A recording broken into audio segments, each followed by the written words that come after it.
ஒவ்வொரு ஞாயிற்றுக்கிழமை கர்த்தருடைய சமூகத்துக்கு வரும் பொழுது ஒரு எதிர்பார்ப்போடு வரணும்.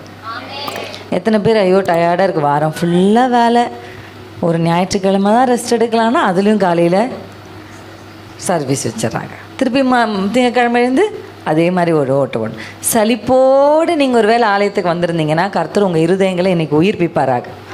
அல்லேலூயா.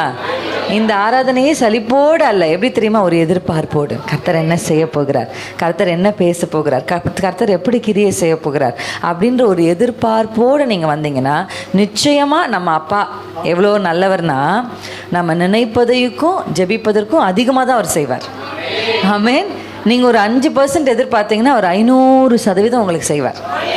ஆனால் ஒன்றுமே எதிர்பார்க்காத ஒரு ஆத்மாவுக்கு கர்த்தரால் எதையுமே என்ன செய்ய முடியாது, செய்யவே முடியாது. பக்கத்தில் இருக்கிறவங்களுக்கு செஞ்சுட்டு போயிடுவார்.